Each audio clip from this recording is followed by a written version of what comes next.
2024. Be approved as circulated. So, moved by Siobhan, second Malcolm. I guess we could let it, all in favor? Tia, can you remember to raise your hand? Okay. Yeah, can you see me? Yeah, yeah, Okay. okay. Okay. Adoption of the minutes. Approval of minutes. Recommendation that the minutes of the District of Sycamores Housing Committee meeting held on November the 2nd, 2023 be adopted. Can I have a mover? Lon? I'll wait for Tia. 15. Second? Tia? All in favor? Carries. Okay, new business. Do we have McDermott Construction online?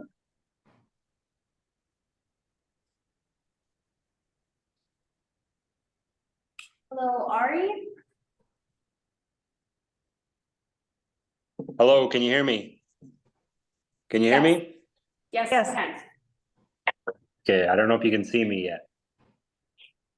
Not yet. Okay, I'm working on that, but I can hear everybody. Oh. Okay, can you see our screen then? You're okay to present? Yeah, let me just see if I'm obviously not doing very well here. Just give me a sec.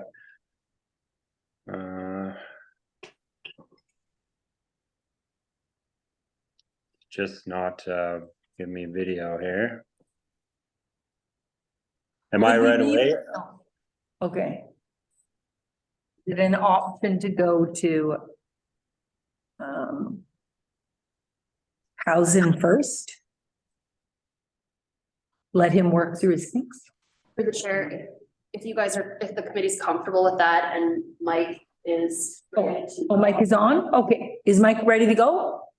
Yeah, sorry, I had to step away there for a second.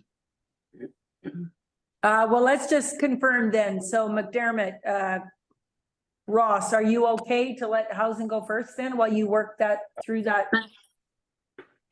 Yeah, I should be able to. I don't know why my video is not working. And this is Ari. Ross is not able to make it right now. He might make it a little late. Okay, all right. Well, we'll then move ahead with housing if that's okay. Totally. And Mike, go ahead, please. Okay.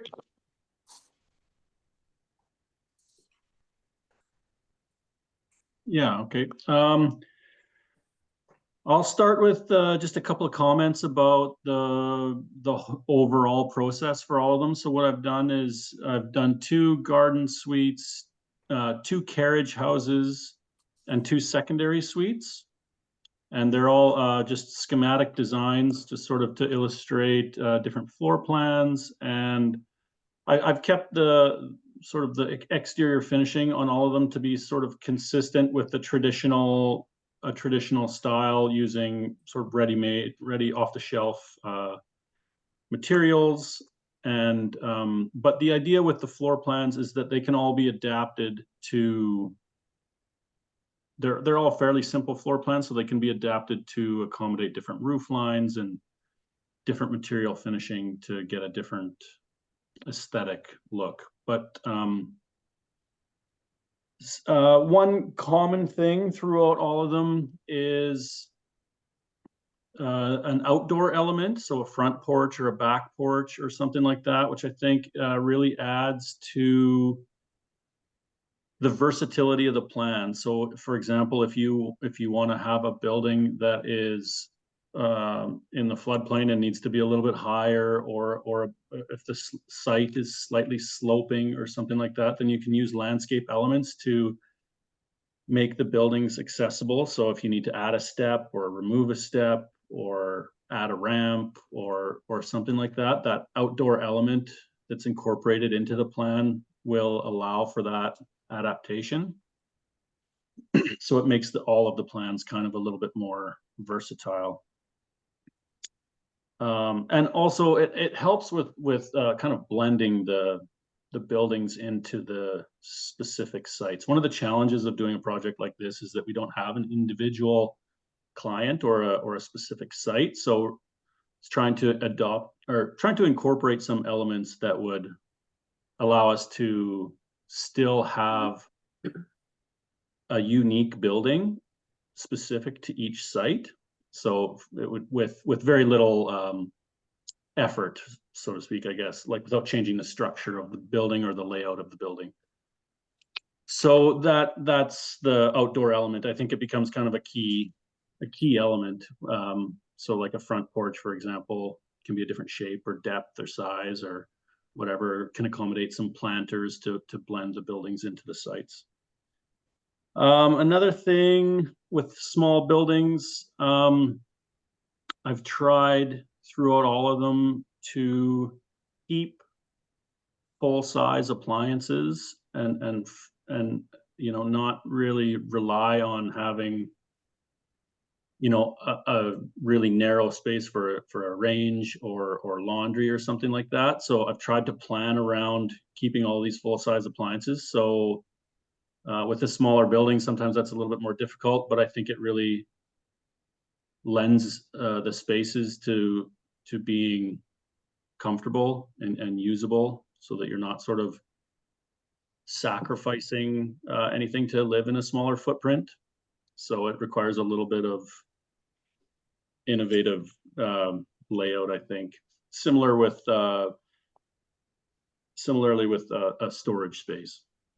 So try to incorporate lots of closets and, you know, maybe one big closet and a few small ones or something like that, but lots of storage space, because when you're living in a small footprint, you really want to have like usable storage space, just so that you're not living amongst all your stuff. You can still feel like you're living in a clean house. And mechanical rooms, for all of these, I've kind of assumed that they would be on a crawl space.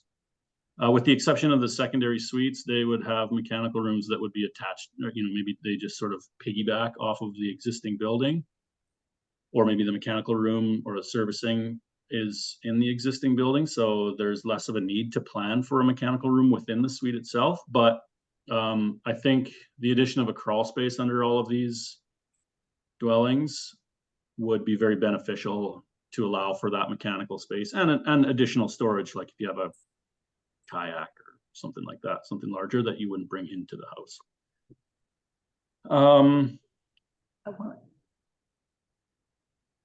I think that's all the general notes I have. Again, the materiality of all of them is kind of the same. There's always this lower dark accent, which could be brick or cultured stone or a shake, you know, a concrete panel shake. Trying to stay away from wood siding just for maintenance and for the fire considerations. And then a simple vertical board and batten style, either concrete panel or metal siding, or you know, there's kind of limitless options with siding. But the idea being that you have this darker accent element that sort of grounds the building, gives it a stronger foundation, and then you know, all the roof gables in these designs have kind of the same accent look, just for continuity. If you're sort of covered the general, we've got a couple of questions here. Are you okay if we do that right now? Yeah, I think those are just general notes about all of them. I don't know if you want me to go through each individual design. I could certainly do so, but if you have questions about them right now, that would be fantastic. Yeah. Okay, then go ahead, Siobhan first. Hi, welcome. Thank you for meeting with us again. Yeah. I've got a few questions, and just more because I've never built anything in my life except some Lego. So you're saying full-size appliances. I'm assuming that when I'm looking at these laundry, it's just stacking, right? Yeah, actually that's the exception. So the width and the depth of all of the appliances are sort of standard width and depth, with the exception of the stacking ones. So they're still the full size, but they're in Okay. those designs stacked, yeah. Cool. Okay, and then I don't know what goes in a mechanical room. So when you say it would be, we're assuming there's a crawl space for a mechanical room. If it was on a slab, like I honestly don't, like I said, I've built Lego, that's about it. So what goes in a like, to me, that sounds like, I don't know what goes in there. Is that a fixer or air conditioner? So typically for a building like this, you would have a hot water tank. And I think last time we discussed that most of the heating systems would be either a heat pump with ducting. So you would have the heat pump outside of the building, and then there would be an air handler in the crawl space and the ductwork in the crawl space. And so, I mean, the air handler may or may not be in the mechanical room, but the crawl space would allow for that provision. Okay, so if someone was going to, for a slab, we'd have to find somewhere to shove the hot water tank. Yeah, and it can be, there's also options to have the tanks in the attic, or that you can also have air handlers in the attic. It would just be, it's just slightly unconventional, I suppose. Okay, and then heat's electric? Yeah. Electric heat, okay. And then last question, sorry, I'm just learning. To what step code would this be built?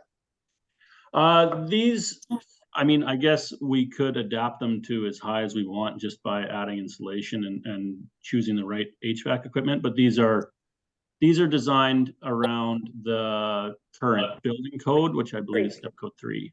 Great. Perfect. Okay, thank you so much. I think everybody else has got their hand up here around the table. We're learning lots. Okay, Malcolm, you have a question? Yeah, thank you for taking the time for the presentation today. Yeah. So our build elevation is 351, I believe. So if you put a slab at 351 and then you have a crawl space for your utilities, that makes, how many steps would that be to your living room or your main floor elevation? I guess I don't know. That would be specific to each site. And the elevation of the site. So I mean, the crawl space can be as deep as you need it to be, I suppose. The comfortable is 4 feet, so you don't really need, I think, the other thing actually I didn't ask on the last meeting was the depth that you need to be for frost with your foundation in Sycamoose. Zero clue. No. I'm not sure what it is. So I guess All of that though, with all of these designs, that's all, it wouldn't really affect the layout or the configuration of the building, the size of the building, for example. And go ahead. My question was more geared around universal design for accessibility for folks with disability. So does a slab have to be at 351 or just a living space at 351 or above, and the crawl space can be below 351? I'm not sure how that works. Yeah, I suppose I would imagine that it's any construction that can rot would have to be above 351 if it was underwater. Oh, So I just had a memory fart. I think the utilities have to be above the floodplain, above the 351 build. So yeah, so if you have a crawl space of 4 feet with utilities in the crawl space at 351 or above, then you've got 2 or 3 steps to get into your ground floor level, I would think. And a lot of. Which is why you did explain with the steps, you're accommodating that, you're getting the grade, you're allowing for grade change, you can have a ramp. And that way your floor level is above 351. Yeah, exactly. It's all site specific, correct? Each site will be site specific.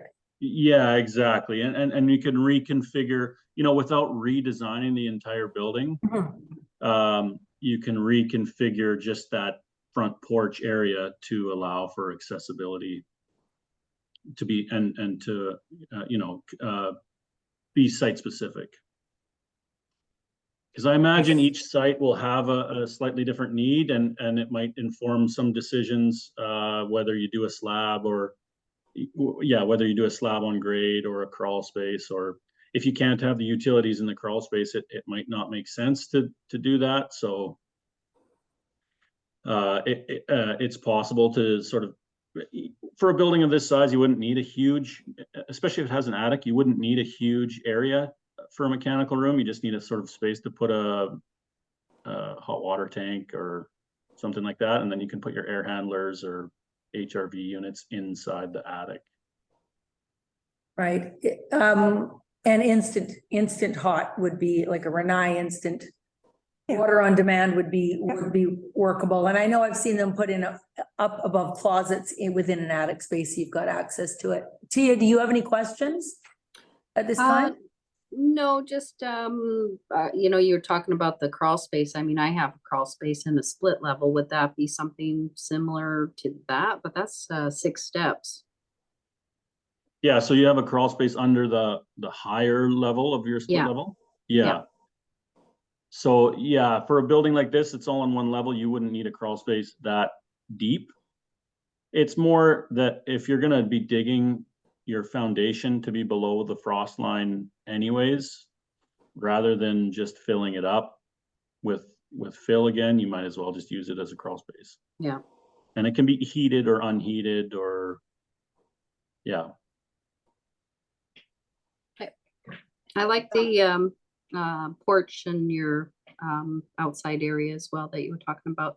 Expense wise, does that add on quite a bit more though? Yeah, I mean, I guess, yeah, if you didn't have it and you just had a couple of wooden steps up to the front door, that it would certainly be less expensive, and you would have less of a roof overhang and everything like that. But I think there's a lot of value in having it.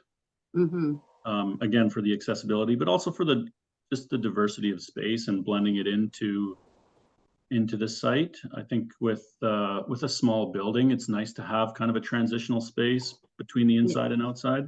Yeah, for sure. Just out of curiosity, any kind of ballpark figure on something like that? Just for our sake of knowing what that additional is going to be. Yeah, I would say probably, like, it wouldn't be huge. Probably 1 or 2% of the total building cost could Okay. go into it. Or, I mean, that's just totally off the top of my head. I don't have any anything to back that up really, but yeah, Okay. it wouldn't be like 30% more just to have that. Right.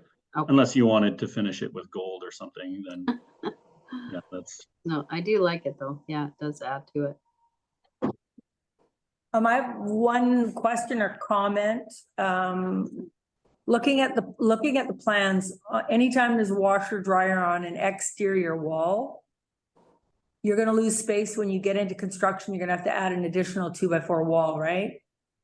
So where opportunity exists, some of them could be possibly switched. I don't know. That's just the first thing I look at when I look at plans, because that's kind of my wheelhouse.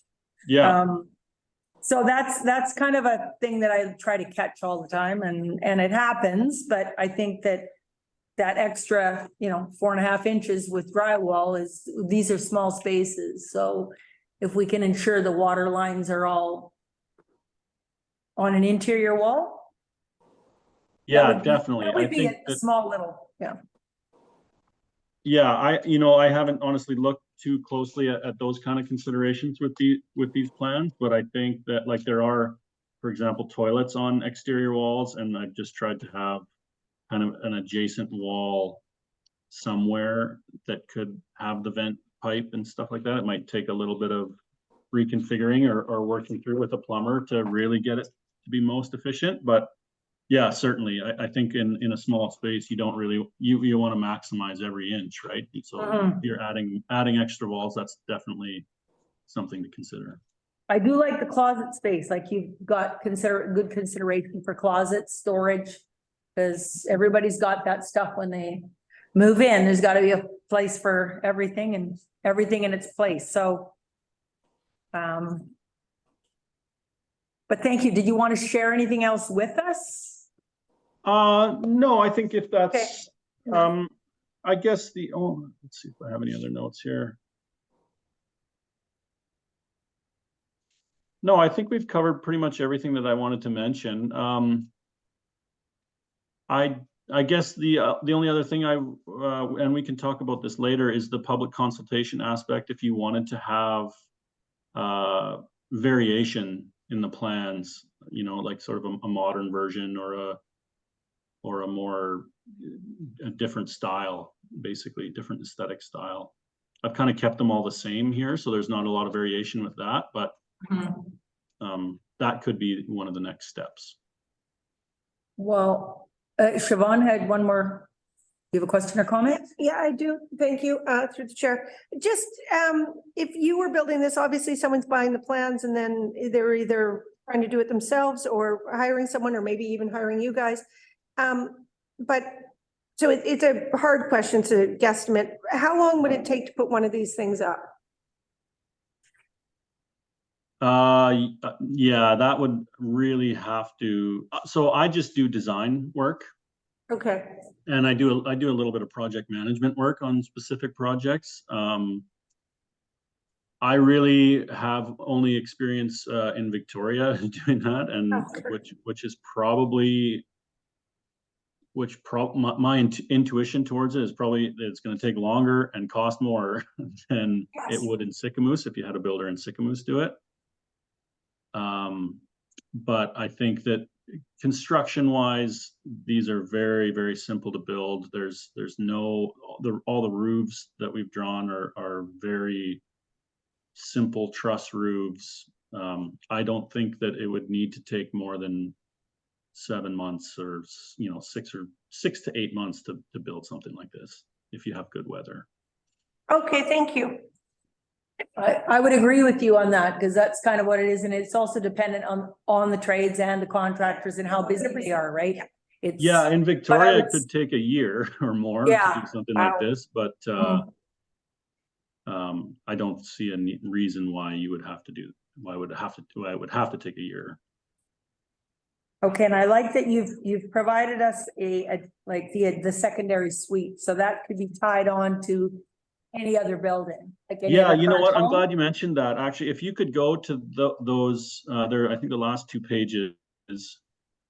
So this one is, yeah, so this is meant to be attached onto the side of a building. So I'm imagining if you have an existing dwelling with a driveway up the side, or if you have a carport or something that you want to take down to build this.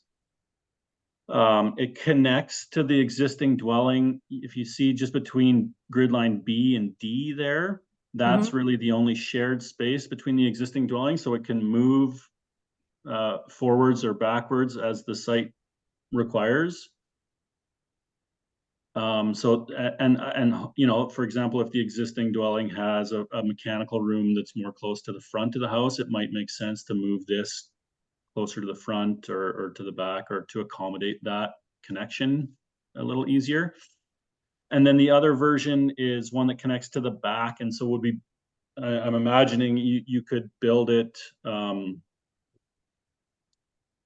You could build it on the side of the existing dwelling that is closer to the lot line. So I think here you would only need what is it, 6 feet plus your setback. If the existing dwelling is the setback plus 6 feet from that side lot, this could be built along the back side of the house. So there's kind of 2 variations, and they can be, these plans I think could be quite easily mirrored if the other side of the house was the close one and you wanted to build it there, for example. So I think there's some adaptability there.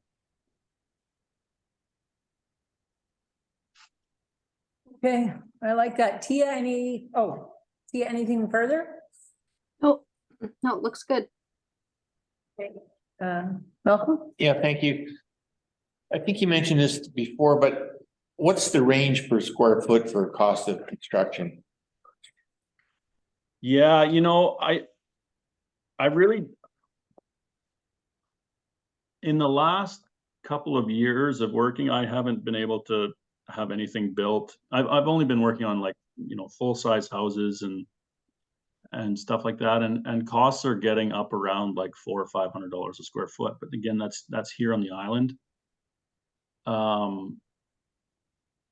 I think these could be done a lot cheaper. I think you're probably better to rely on numbers from local contractors for that. They would know much better. They know what the labor is like there.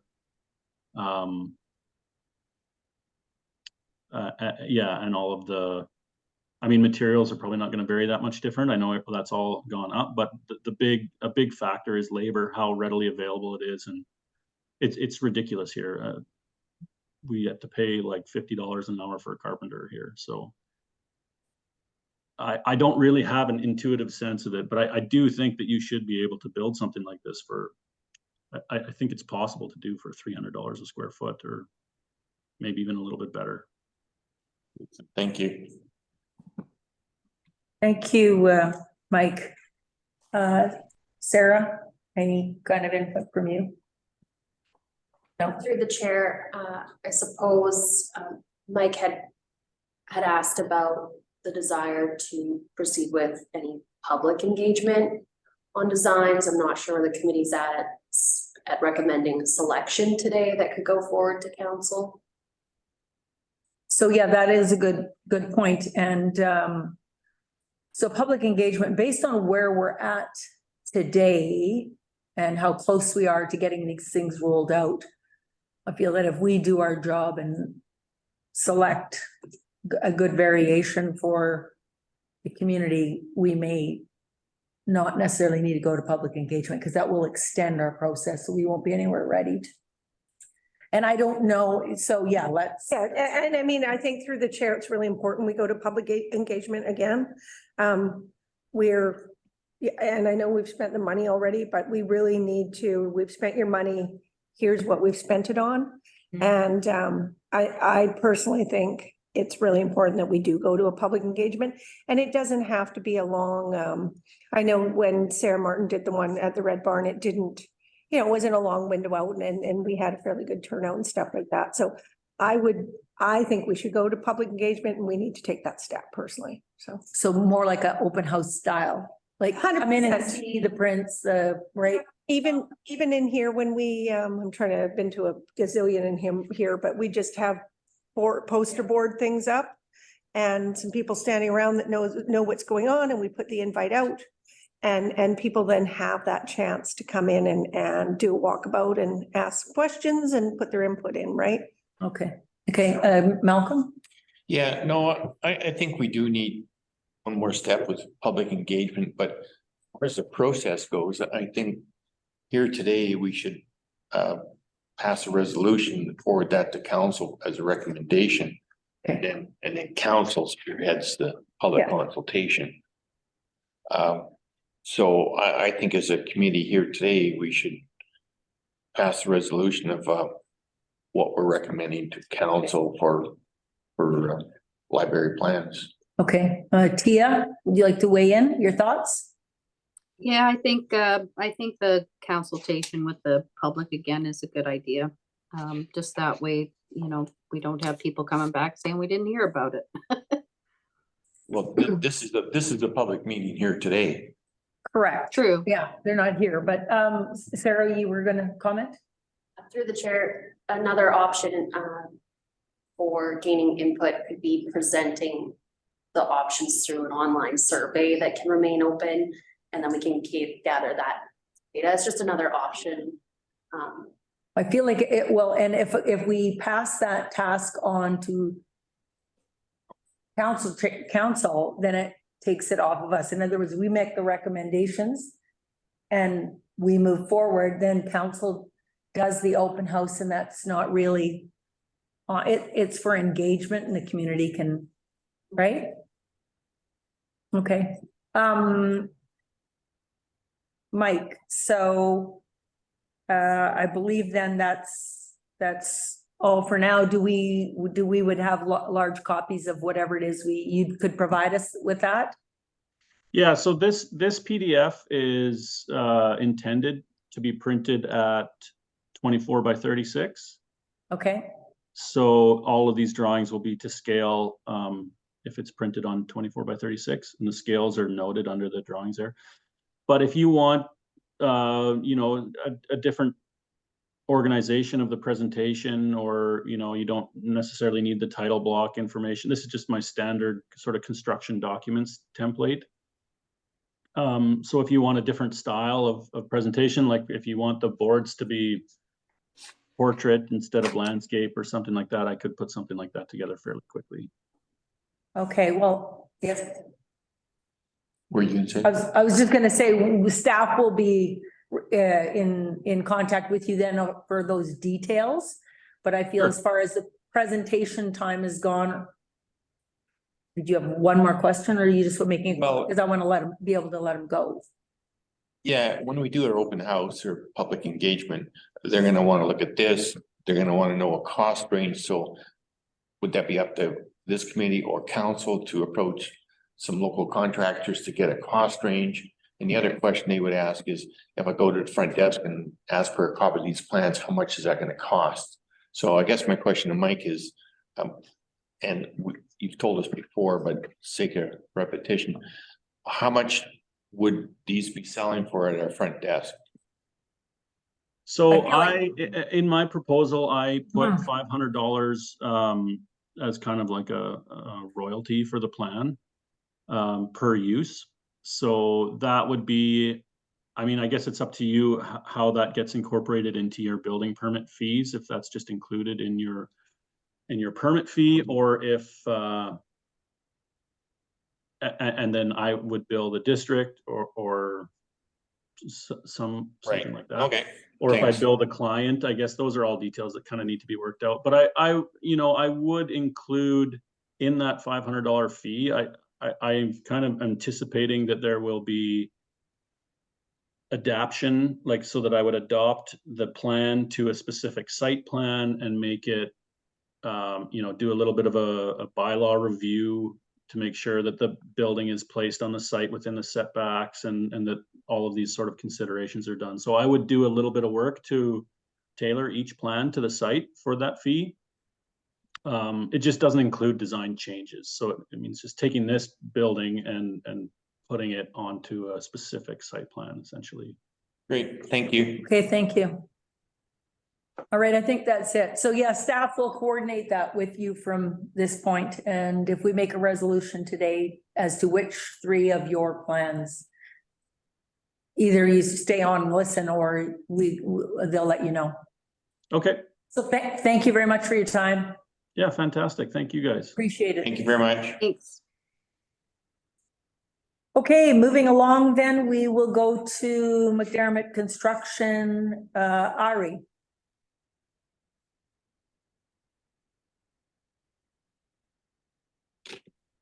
Can we unmute him?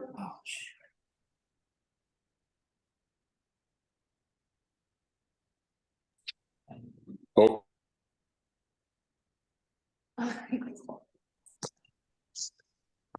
yeah, there we go. Can you hear me?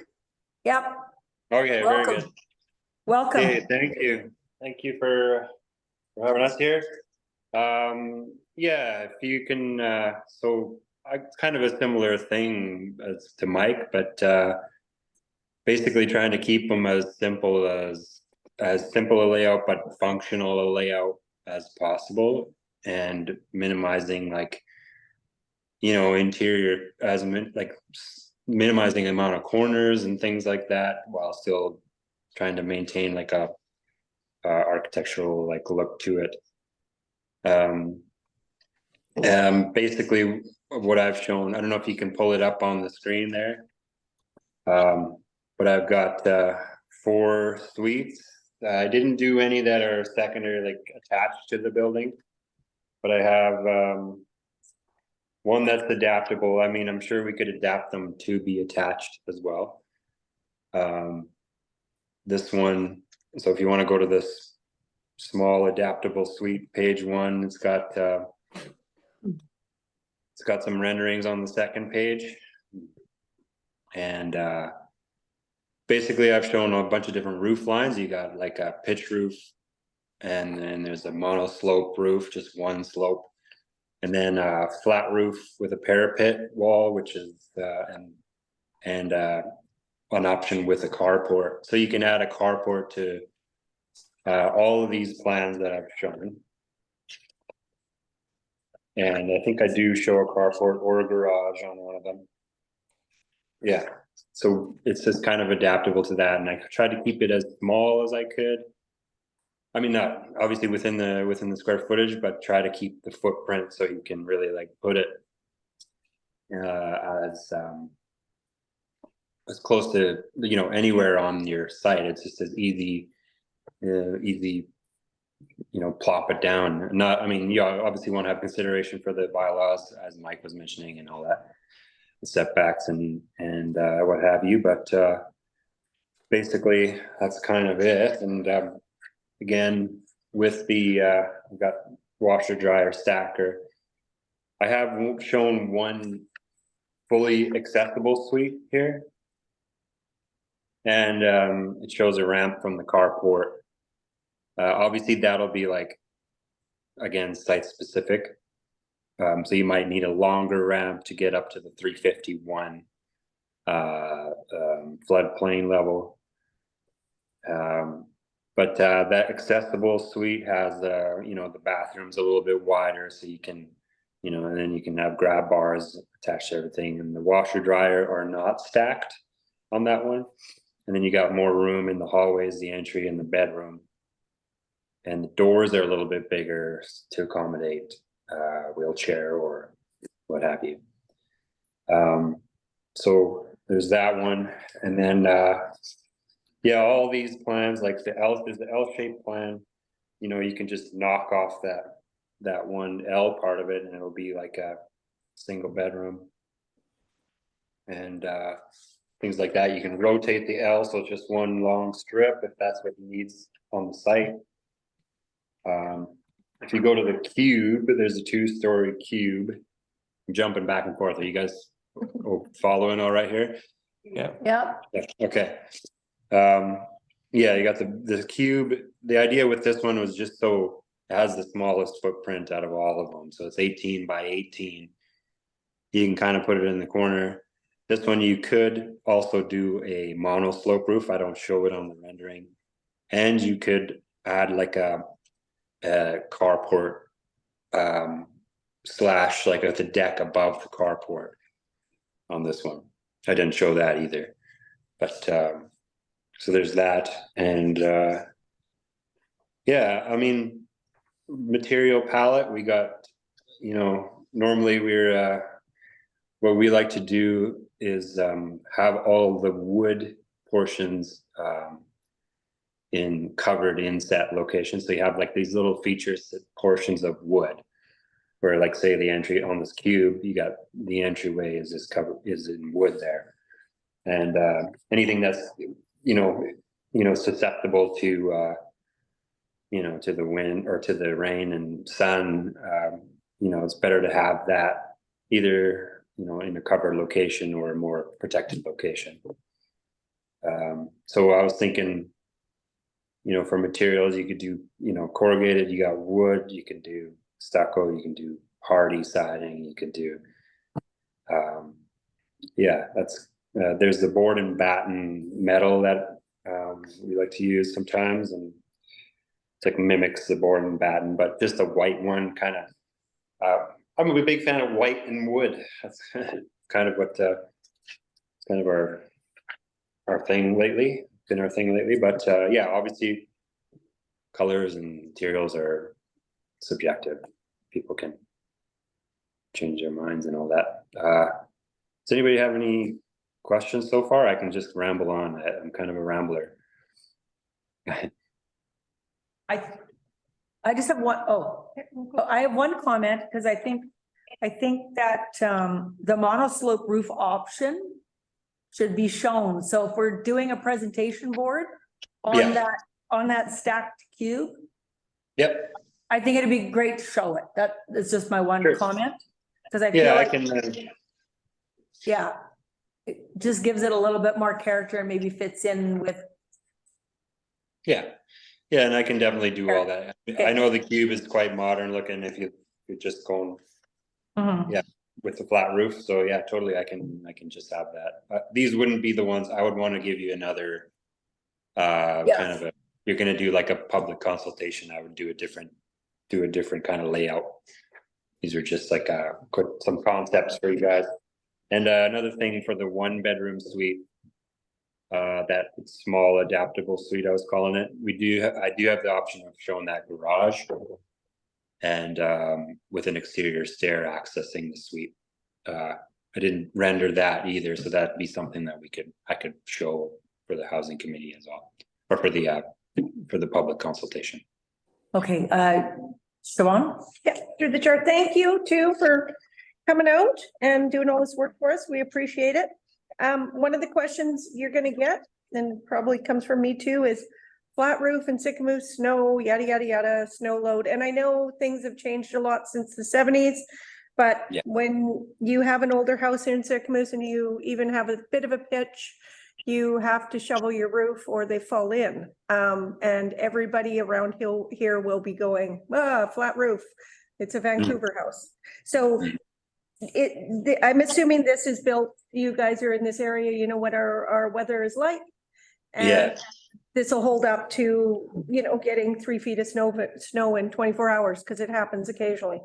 Yeah, totally. And when we go to the truss manufacturer, they run all those numbers, and then that's what gives us the spacing between, like the trusses and joists and all that. So it'll all be engineered for where we're at, for sure.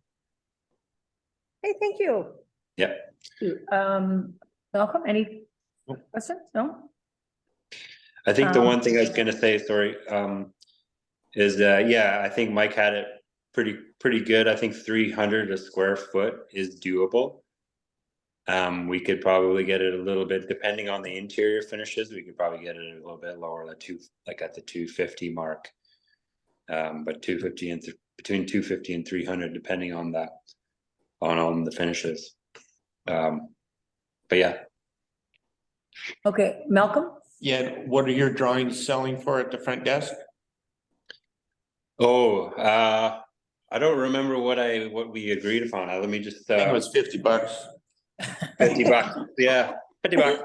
Yeah. Sarah knows. So, Through the chair, I believe it's 1,000. There we go. Yeah, 1,000. Yeah. And are they adaptable a bit per Oh, site? totally. It's the same. It's the same as Mike. We're Okay, right. when we have a site, we would orient the building and do a bylaw check, just like he's saying. We're doing the same thing. Okay, thanks. And yeah. did you want to comment on this? Sorry, through the chair, just to remind the committee that resolution was put forward to council, and council supported that the funding amount be increased, so that what's been presented for numbers is already been accepted by council. So that you have that assurance. Yeah, okay.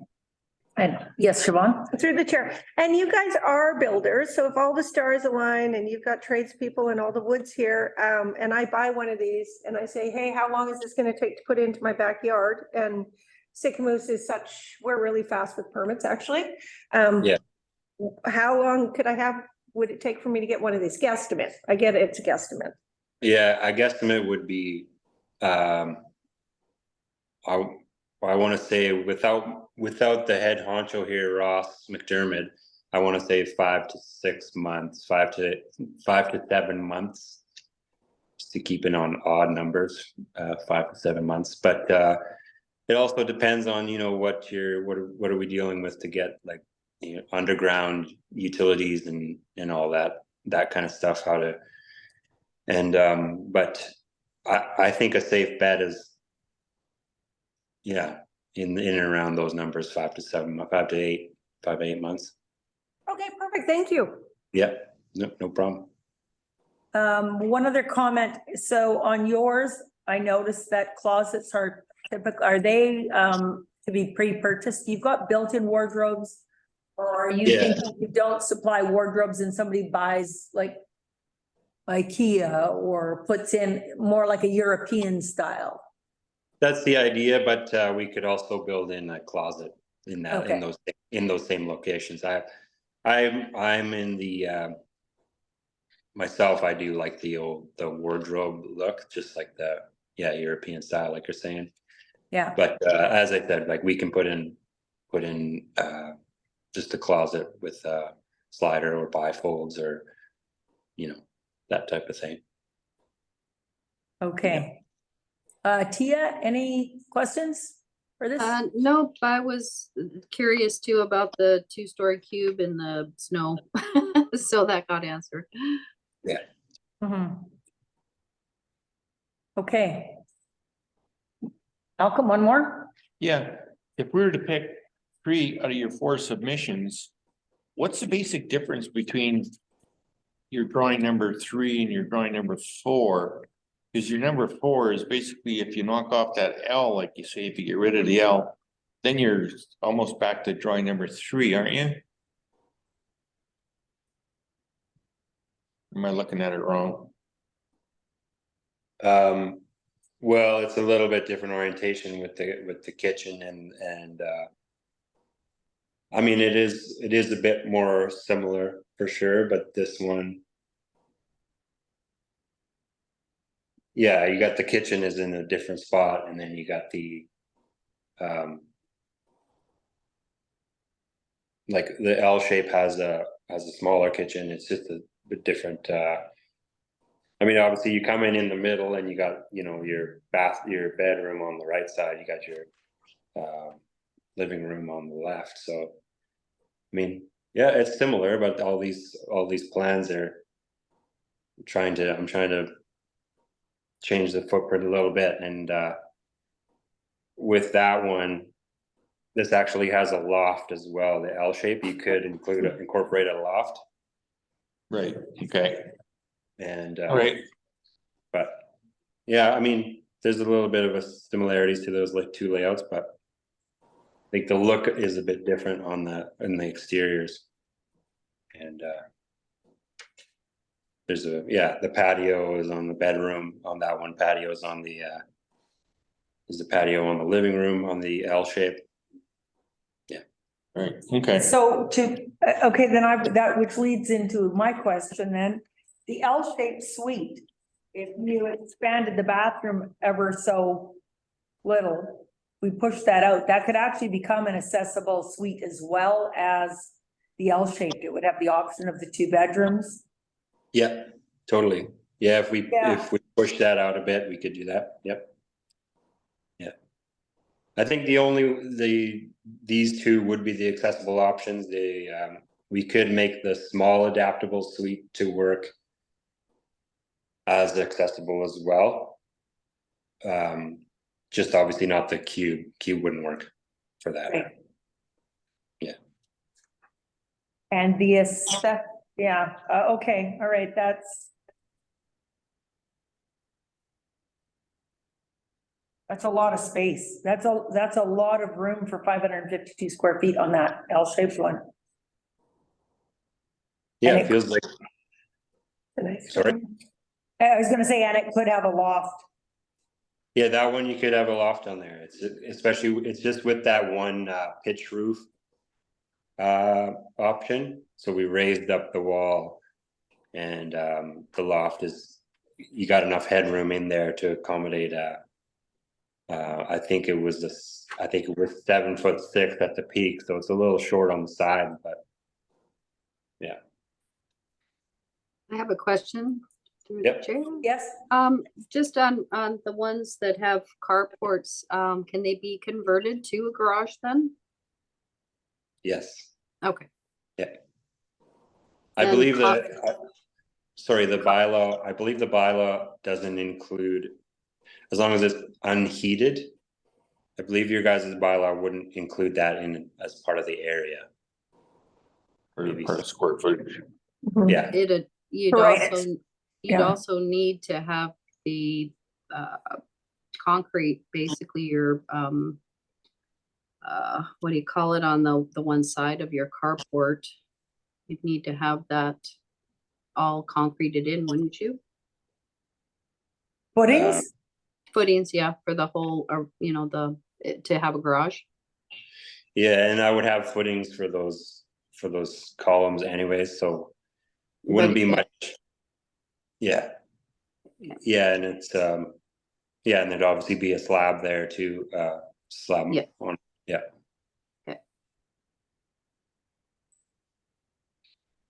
Okay. So staff will again be in touch with you. If we're gonna do this, open house or public consultation or public engagement, I guess. Okay. Piece. So, thank you very much, Okay, thank you. Ari. I Yeah. don't want to say that wrong.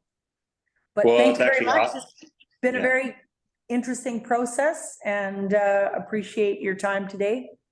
Totally. Thank you very much. Thanks for having me. Thank you. Okay, so, are you prepared to go through here and, Well, maybe we can have we're bringing up a closed discussion without our two proponents online. yes, okay, all right, They're yeah, so online when still. when we're done? Yeah. Yeah, I feel like that could be at the end. Or I suppose that needed to be approval of the agenda, but, and do we want to weigh that in with them? Because I know, I know what I'm kind of thinking after going through them. And we can discuss that, but maybe they should be here while they should be listening in while we choose them. Yes, Sarah, go ahead. Because it's an open meeting, Mhm. make that decision now.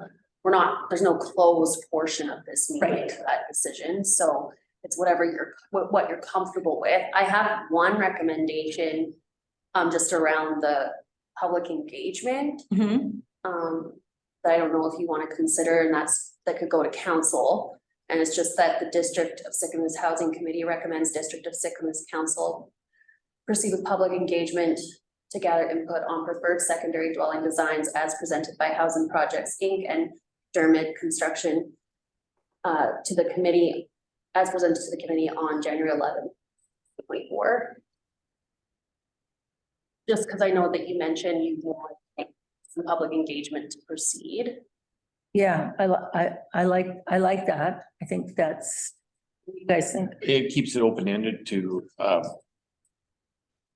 it's a good umbrella statement because it's not specific to what drawings we're taking to public consultation, which is good.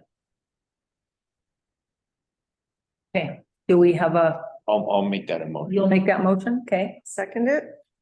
thank you. All in favor?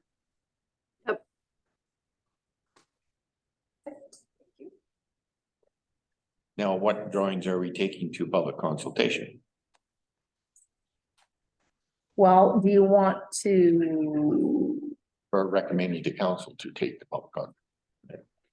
well, do we want to just, yes, go ahead. My thought is that they would all go to public consultation, and then with the results of that, seeing what are the top three. So that you have that information, but that doesn't stop the committee now from deciding what the committee's preferred three designs Okay. are. I Well, like that. Through the Yes, chair, yeah. I mean, it would be interesting to see which ones were more, that were looked at more in the public, through the public. More questions asked about them, I mean, even you could have something set up to have people actually even pick their, kind of thing as they were looking at them. Yeah, like rate. I like that, 1, 2, 3, Yeah, right? Yeah, exactly, give 'em like a a dot. survey monkey, You get- 1 to 5. Get 3 dots to put on 6 drawings. or- Correct, yeah, okay, no, I think that that's a great idea.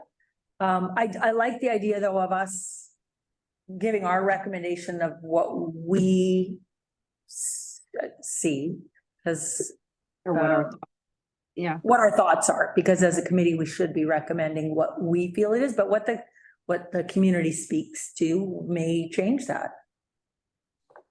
Or do you want to wait? Like, go ahead. Through the chair, yeah, I think we wait, because I mean, it's not really our opinions, it's about what people want, right? Like as a committee, we're representing Sycamoose, so we're gonna do an open hearing.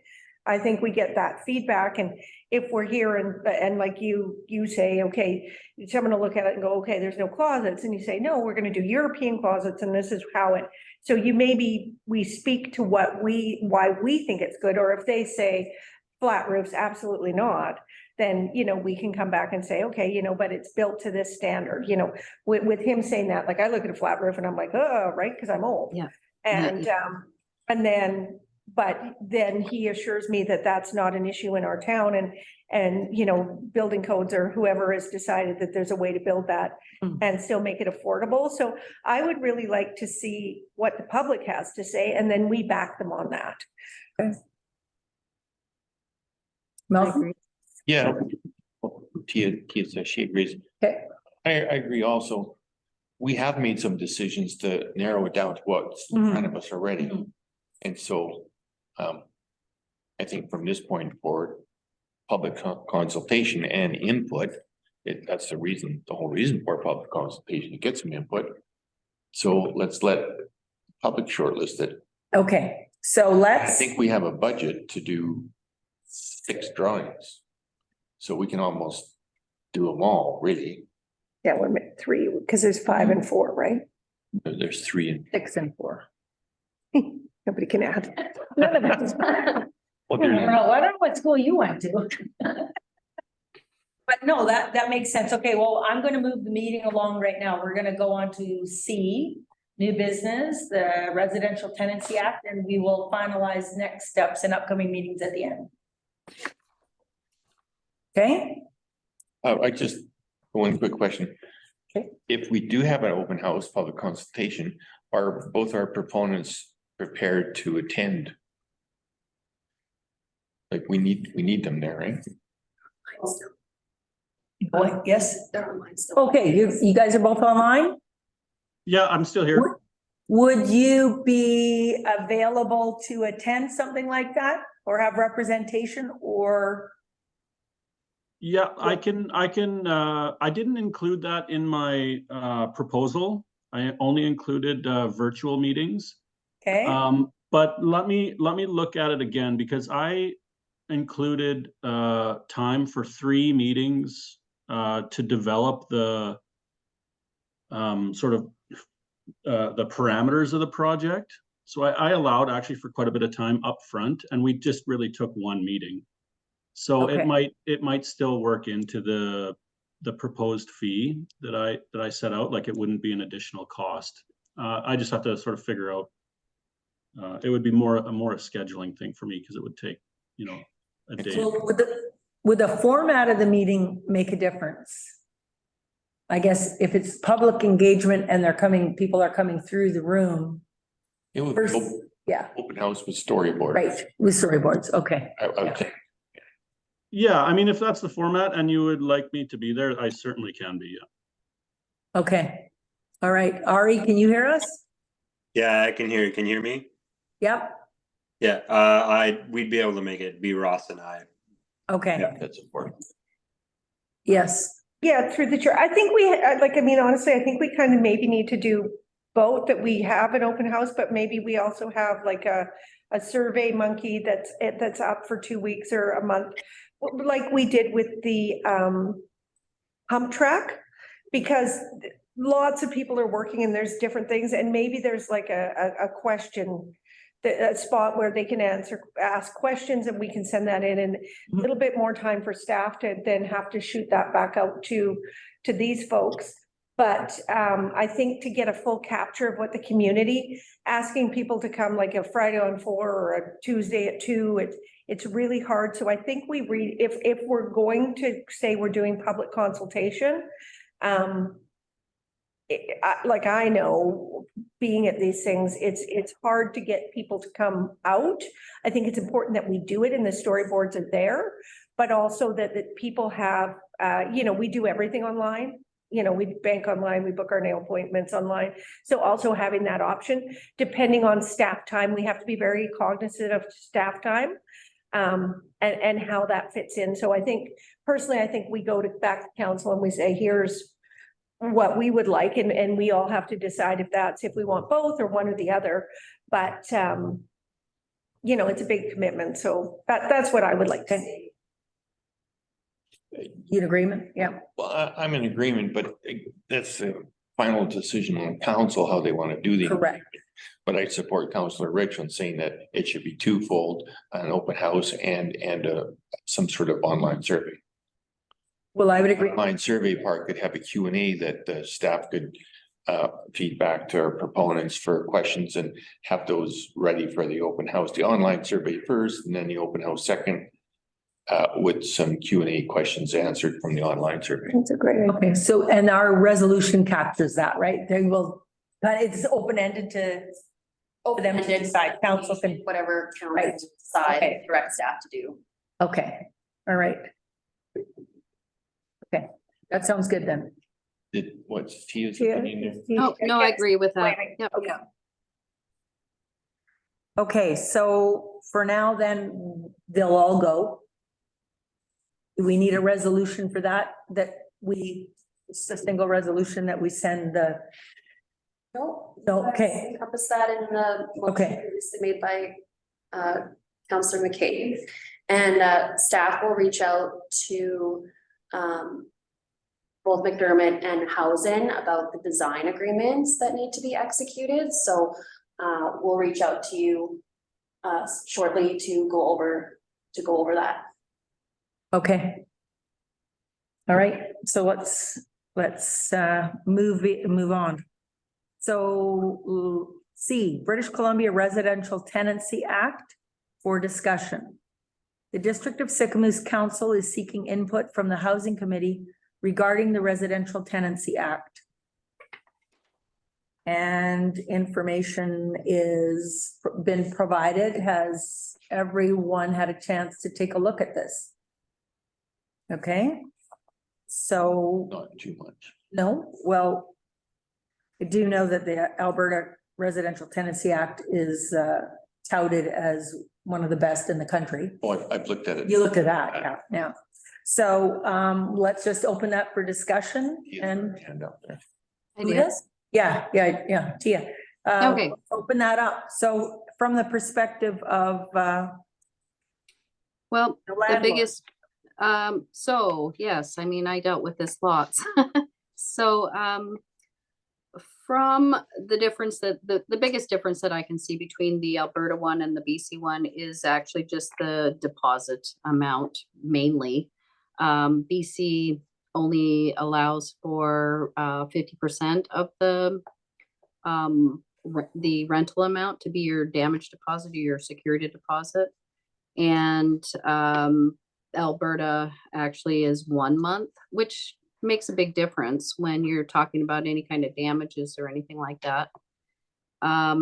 And the other, that's just one thing that I've seen. I mean, it would be nice to see that changed in BC to be a little bit more to cover those kind of expenses.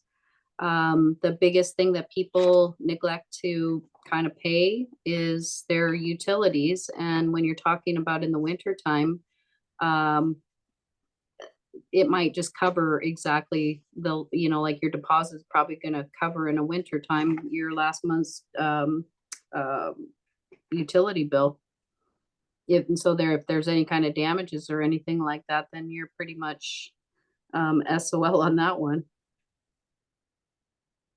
So that, and the fact that every time that there is a dispute resolution, for one thing, you cannot keep a deposit of, so, you can't keep their deposit. you have to actually, if there is some damages or anything like that, you actually have to go and do a dispute resolution first. And it looks like they have made some improvements on the time allowance for that, but it still is in almost every case, the renter ends up getting their deposit back in any time I've ever had to, even if I've got evidence of damages or anything like that. That's what's happened in the past. I don't know what's changed as far as that goes, but they've always made me give deposits back regardless. Vaughn? No, I mean, I read through it and I think that I couldn't see a whole lot between Alberta and BC. I think the big thing here for me is that we go to council and we talked yesterday about taking this to SILGA, and that we put forward a motion that some of the rental, like that they need to revisit it, that the act is old. And it worked when there was a lot of housing, and that the markets in Sicamous rentals are 9%. They need to be at about 35% to be healthy. And people don't want to rent because of this act. So my biggest thing on this act is that it goes to SILGA, and we as a town ask that the whole tenancy act is revisited, and that it starts working for both parties, because I think what's happening with this act is people that could be renting don't, because they're terrified of getting someone in there that they can't get rid of. Mm-hmm. And I would like weighing in on that. That would be with the whole housing crisis. I mean, that's why you don't have landlords willing to rent their homes right now. I mean, it has nothing to do with the availability. I feel like that's a bigger impact, is that, you know, if I had a house, would I want to rent it long-term if I had a choice? Because I can't get rid of the tenants. I can only increase my rent. All the costs and all the onus is on the landlord. And the renters, when I look back to when I was a newlywed, or when I left home and I rented and I got married, and we had to work together for 6 to 7 years to even, and then we had to borrow a part of a down payment from in-laws. So there's a bigger piece historically, and I feel like it's not a sense of entitlement owning a home, and this is just my personal opinion, owning a home, or, you know, if you can afford to rent, then you've got to save money to buy into the next level of housing, whatever that may be. I think that what Sicamous needs as a community is just a wider spectrum of the housing spectrum. We need more apartment buildings. We need some townhomes that are just designated for rental and homes and kids, and in kid-friendly neighborhood areas of the neighborhood, not on the waterfronts, not like the condos they're priced out of range for somebody to just move into town as a young family. As I watch it go, I know the rates, the assessment in the condos, mine's gone up, mine's doubled in price since I bought it. So, and I've only owned it for 8 years, but it's affordability. And for me to become a landlord, do I want to go into that, incur all the costs, knowing that I can only increase it 2%? That's the biggest difference between Alberta and British Columbia. As a landlord in BC, if you've got some expenses, you've got to redo the plumbing, or you got to replace a bunch of things in the home, you need to recapture that. And if you're renting at a loss or a break even, and you don't have a contingency as the landlord, you're losing money, and you're trying to, it shouldn't be a losing money situation, I don't think. I feel like as a landlord, you're providing housing, you should at least be able to cover your costs and account for, those are reasons why you invest in real estate. So that may, yeah. If we send a resolution to SILGA, and then SILGA takes it to Union of BC Municipalities, UBCM, and then UBCM takes it to the government, every resolution has to have an ask, but a specific ask, not just review the Residential Tenancy Act, it has to say, it has to have some specifics, Mhm, like you mentioned a few there. mhm. Rent increases can't be capped at cost of living or CPI, Consumer Price Index. And whatever else, give some more protection to the landlord as opposed to the tenant. But you need specifics in there. You can't just say review the Residential Tenancy Act to Right. make it more favorable for landlords. That's nothing. Sorry. No, you're right. That isn't nothing, but that was kind of the request when I read it on the agenda, was that you wanted the committee's sort of input or thoughts or, I think council wants us to really digest the whole Residential Tenancy Act, come up with some recommendations of what clauses need to be changed and why. It's a big job. it is a Then big my- job. Then my one Siobhan? suggestion would be the deposit for sure. What's that to you? Then my one suggestion there would be the security deposit. You know, even Alberta with it just being 1 month in the States. For instance, my son rents in Salt Lake City. He pays first and last month's rent and a security deposit. Yeah. Oh, that's when you think about what you're doing, you're taking somebody's asset, you're moving into it, and you don't know what that tenant, and I feel like there are a lot of nightmare stories and there are a lot of great stories. There's a lot of people that have rented for years and they're awesome. They treat the place as if it's theirs. It's a respect thing, and I get it. There's a wide variety of people that need housing, but you still have to protect yourself. It's. Just, Siobhan? And Sarah can probably answer this. I can't remember, is it February 5th or 28th that we need to have our SOGA resolution in? February 29th, 29th. Oh, it's a leap year. or is it 27th? Okay, I think 29th. it's the 29th, because I remember it yesterday when you said the 29th, I went, oh, it's a leap year.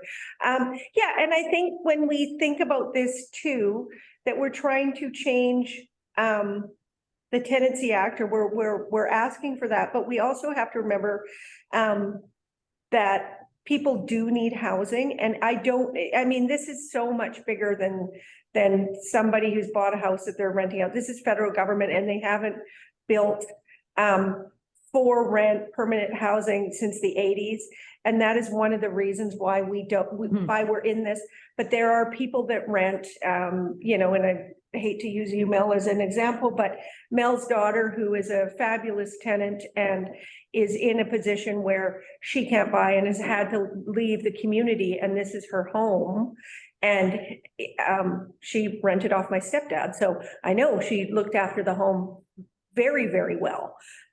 So we need to be careful that we're not asking for things that, again, is going to make it absolutely impossible for the average person to rent.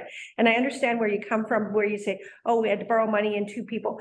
It doesn't work like that anymore. Like having to have $2,200 or $2,500 for a 2-bedroom apartment, that's a bigger issue. That's federal and provincial. But people can't go into a rental and think that their rental is $2,200, and then a landlord sees that there's this huge demand and can do a jump for 10%, and then you've got rent evictions and people are messed up. And that is one of the reasons why these laws have been, and I do believe there are 2 left. I think we've gone too far, but you can't, just because Sycamore is now becoming a resort town, that someone can get more for that building, so can get, and so what is the ask? Is it per, tax increase? I don't know what that little line is, but it shouldn't be that people are losing their homes because all of a sudden a community has become a resort town, and someone that's lived and looked after their place is then having the carpet pulled out from under them because, they're paying $2,200 and that's covering everything for the landlord and everybody's getting along, but now he can get $3,000 for it. And that person is now homeless.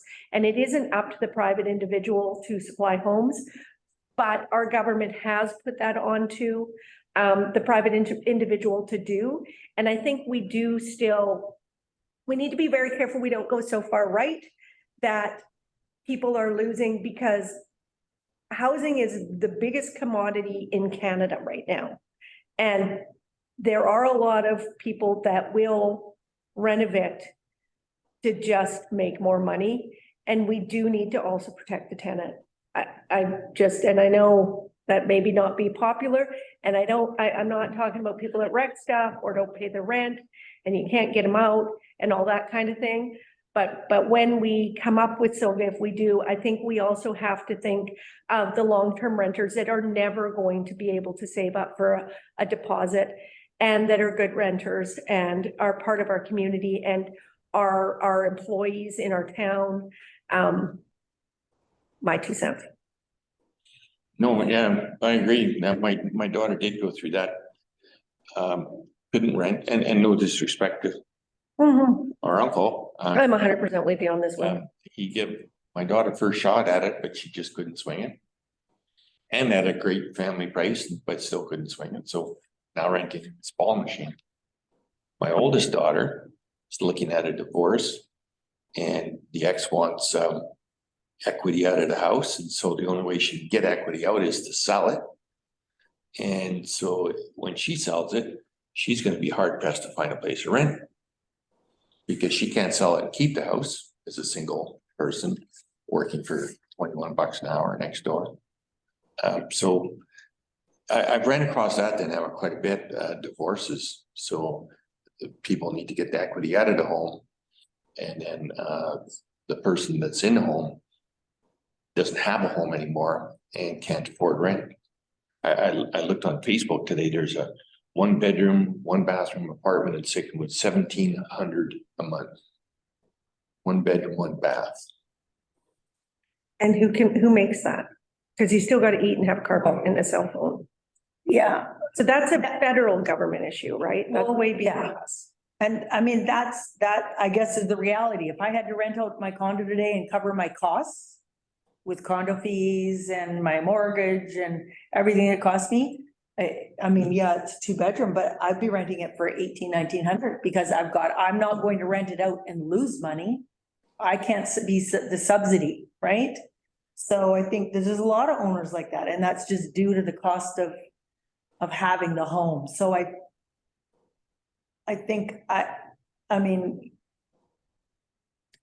it's So it's I wish the federal government, touchy balance. yeah.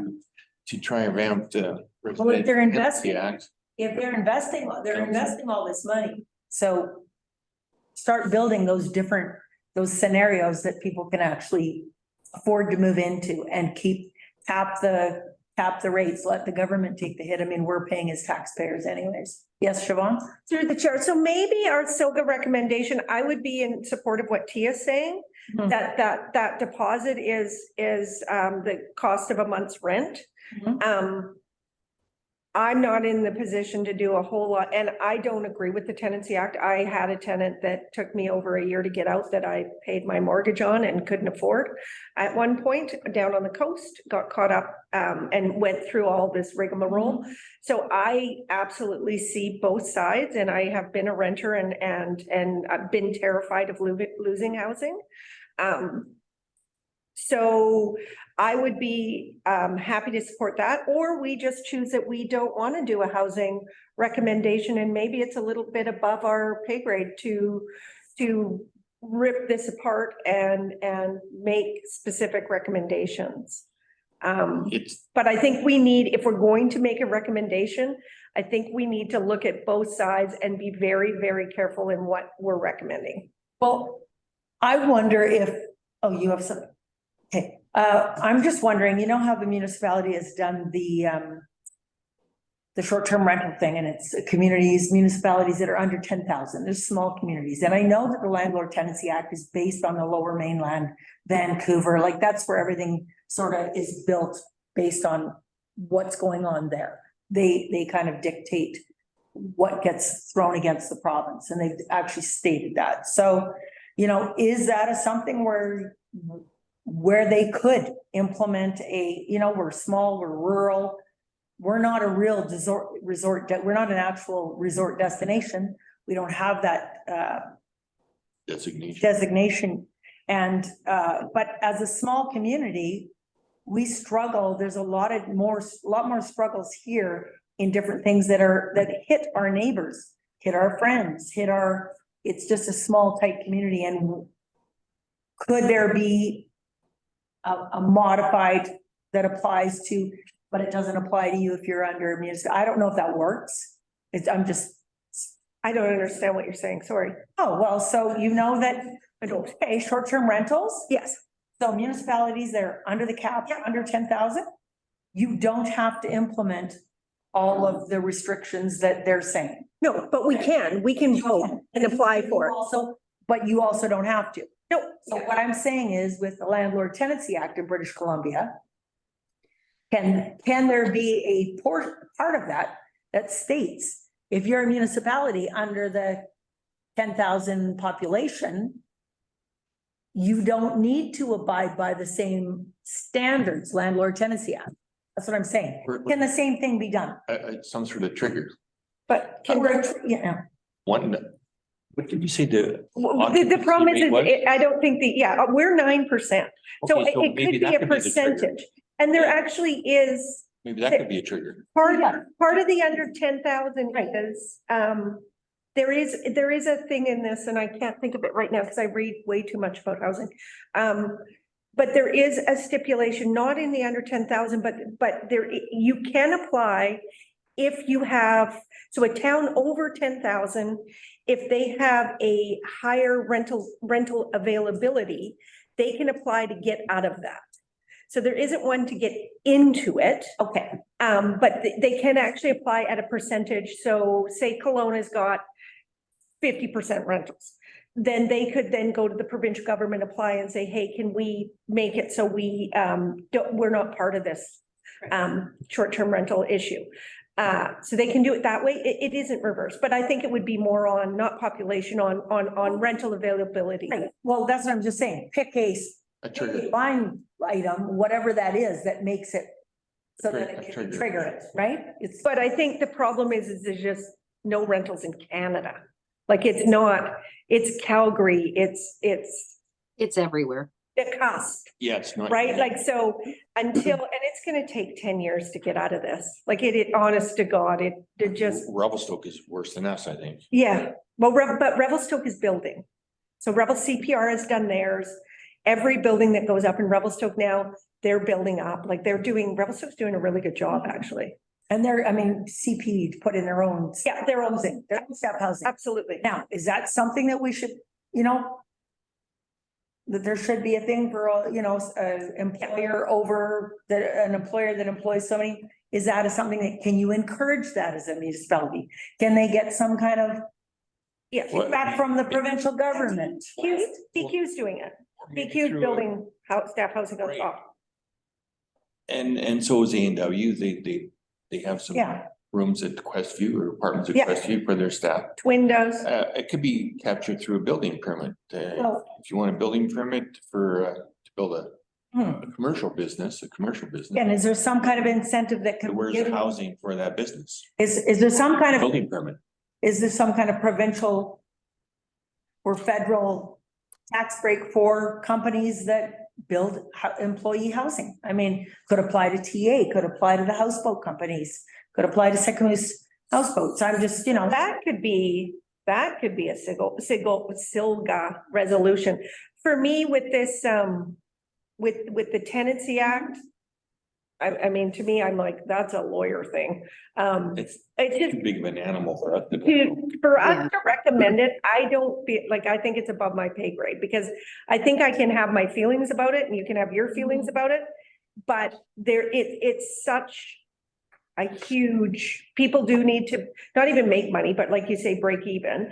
And I mean, Tia brought this up when we were talking about, building these little units at $250,000 with zero down or something. It's, what was it, Tia?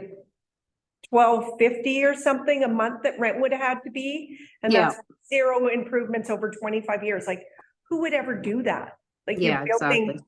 you know, unless you're putting your mom in there or your kid, so they can save money. Why would you, you know, who is gonna live in 450 square feet? People will because they don't have anywhere else to live. They're living in RVs. They're living behind the school in tents. Hence. But why would someone put in a 25-year mortgage like yourself or Tia, who has space, get $12.50 and have 0 and have someone living in their backyard, and then still has to pay improvements and something's gonna break, right? Even if it's brand new, the hot water tank's going in 10 years, right?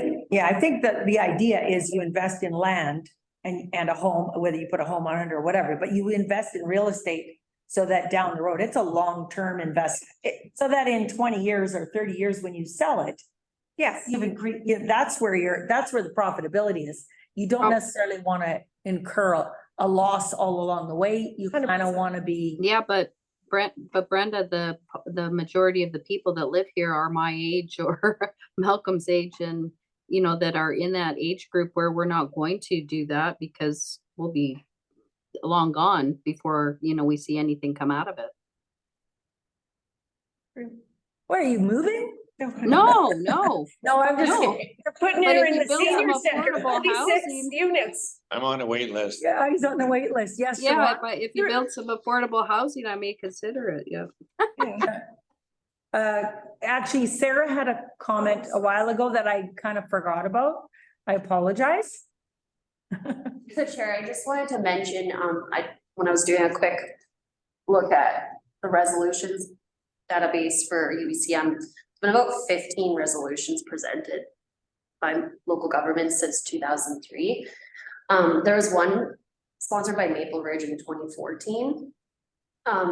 That called on the province to initiate a complete review of the Residential Tenancy Act to address gaps in the legislation that adversely impact both landlords and tenants. And at that time, the provincial response was that the revised Tenancy Act had come into force in 2004. So the last full review that I can see was in 2001 and 2002. And then just in that news release with the updates, it talks about amendments to the Act through Bill 42. But those were more regarding the timelines for the process, for that tribunal process. So it's not to say that there couldn't be a resolution around a review, considering the last wasn't, it's from what I can see, and we can look at it more. I just wanted to share that with you. And on UBCM, just if anyone wanted to look, the website, the resolutions database, you can search tenancy and see the ones that have been presented. But it's a tricky. It is tricky. I agree. Yes, Siobhan? Or we could maybe ask for a resolution for more purpose-built accommodations in every town. Like, again, that's what we need. We need obtainable housing for people, and that is not something for Sycamoose to solve. We don't have enough money. It's not our mandate. No. I mean, we're doing it. We're trying, we're doing what we can, but so maybe that's a Silga. Like, I know that in council, because I was there yesterday, we're looking for something from the housing committee where we want to take something from the housing committee to Silga. Is that true? Yeah. So maybe it is to petition the government for more purpose-built housing through the government. Like, show us the money. We need help here. They apparently are spending it everywhere, so let's put it where it's. Yes. I don't know, but I feel better about that than Tenancy Act at this point. You know, and it's one drawing here with the. What's that? Yeah. Did you have your hand up? Yeah, just through the chair. I just have a quick question. Maybe Sarah can answer this. Since the change in the bylaws with the short-term rentals, and the rezoning and everything, has there been, an increase in, do we know if people are renting their houses out, long-term? I mean, from what I can see, they're not, but, just from, no availability, but, is there just more people applying for permits to do the short-term instead? Well, we did a 1-year transition on enforcement. So in the first year, we did awareness. And then Oh. just starting this month, we're sending out letters for reminding people that they need a business license, or they're not zoned properly, or both, they're not zoned and don't have a business license. And we're sending out letters, starting to do enforcement now for compliance. So that enforcement step will free up the inventory that we're looking for, we think. Okay, yeah, so then we'll see Am I whether, right, Sean?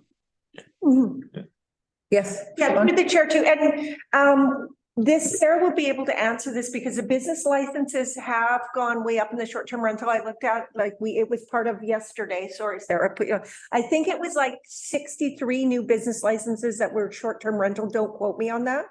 But the other thing, because again, I have nothing better to do in my life, obviously. There are a lot of condos that were short-term rentals. No, I'm not going to say a lot, but I would say at least 10 since this is passed that are, and I recognize the names or the interior of the buildings because I look at these things all the time, on rental sites that have gone to full-time rentals. Now, again, those are renting between 1,800 and 2,500 for a 2-bedroom.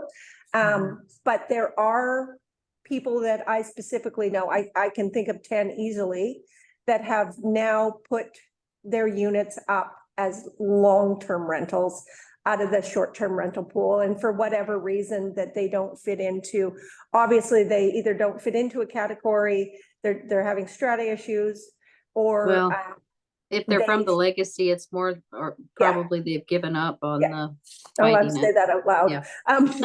But yes, so there has been more condos that are just gonna go to full-time. Tia, I haven't seen one house where someone that I know is a Airbnb has gone to like a long-term rental. I haven't. That doesn't mean it's not out there. Well, No, with the availability, obviously not, but Sarah? I was just looking back, so for 2023, so this isn't 2024, but it's just the beginning. In 2023, there was 328 business licenses issued by the district. 41 of those were for short-term rentals. What we are seeing is that there's some short-term rental providers who receive letters that are contacting the district and letting the district know that they're no longer on Airbnb or another site. So just stating that they're no longer on this site and that they're not operating their short-term rental. And so we've seen that, but we don't know if they're being rented out. Yeah. long-term. Well, I think the other implication with that is if a lot of people decide not to do that, your MRDT revenue is going to drop immensely because that's what's going to impact it. Well, we never had, it's not, because we never had short-term rentals on it. This is the first year we're doing short-term rentals. Oh, no, short-term rentals. So the majority, if you look at it, Yeah. now that we're starting to license it, that number has gone through the roof. So maybe you have, but the majority of short-term rentals have not Have not what? paid their MRDTs. They're starting to now, the registered, they have to. Oh, because the platform is the one that does it, not the short-term renter, not. Don't quote me on it, but if you, again, it would be under Carly.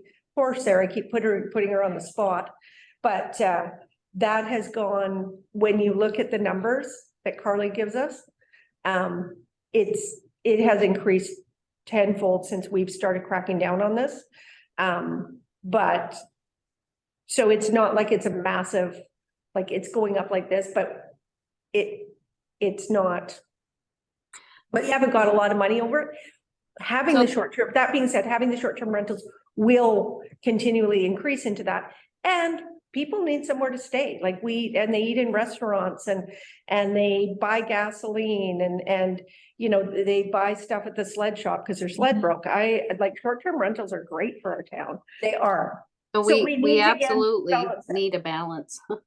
Yeah, so we need to balance that too, but it's, again, sorry, Sarah, to keep asking, but I know 2 meetings ago, Carly presented the difference in the short-term rental, but I don't know what it would be under.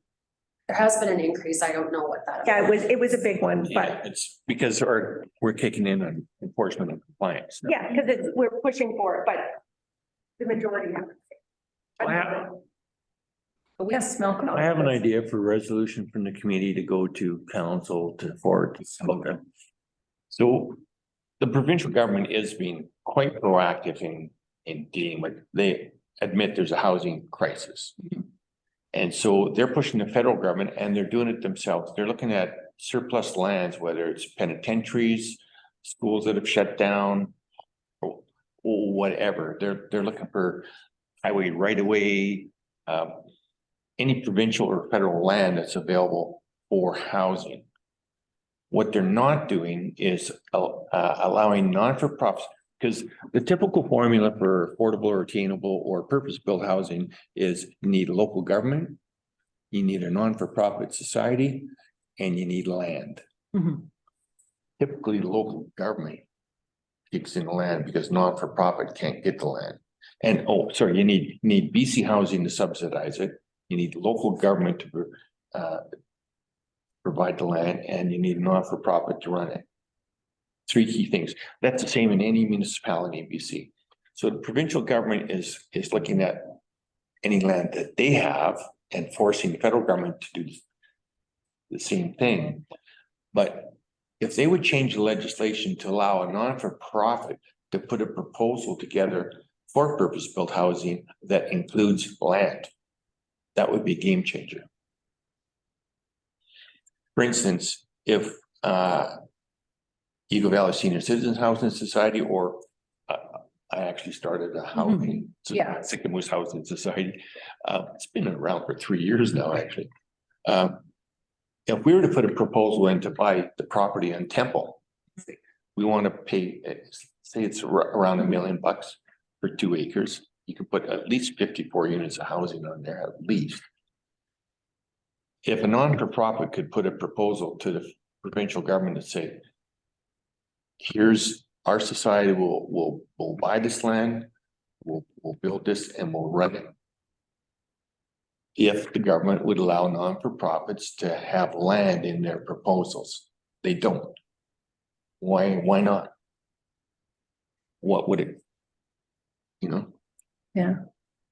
That would Yeah. free up, And I think the other point to that is say on Holly or Temple. we or got so much. Just example in our community, but across the province. Yeah. BC Housing is taking about 10 years now so if you applied tomorrow as a not-for-profit, you're looking at about 10 years to get them, because people are like, build obtainable housing and we need money, and yet BC Housing is taking 10 years. So it's easy to say what we need, but it's just not there. So Then- is this a bigger conversation? When should we maybe- meet again and kind of Maybe ask, rethink what we want to do? If we want to do a SILGA, we've got till February, and I don't know if you guys want to meet again, but if we're going to do a proposal, I think we need to be very conscious of what we're proposing. what about a resolution to have BC Housing increase staff to reduce the backlog? Oh, yeah. Well, That's huge right there, right? Like that we've got so many great ideas. so yes, Sarah? So at the committee of the whole yesterday, my understanding was that the direction was that council asked staff to write resolutions on those 3 topics, including the BC Residential Tenancy Act. And that council was looking for input from the committee around what that resolution regarding the Tenancy Act might look like.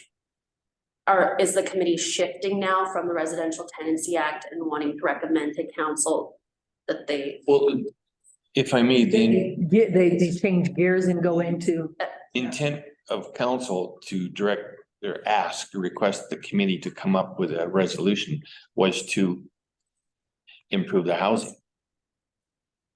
Increase housing.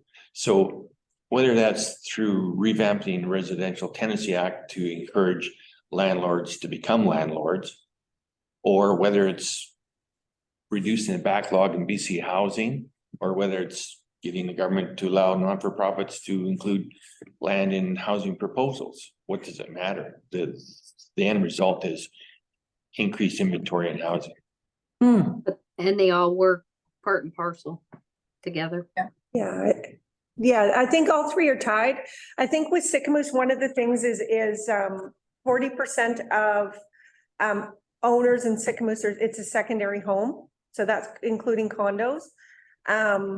And a lot of them are not going to rent anyways. So I think for our community, in my mind, obtainable housing is building more units, is actually putting more housing in here. And I know Brenda's feels, or you said that you felt a lot of it is a tenancy act, that there's housing here, people just won't rent.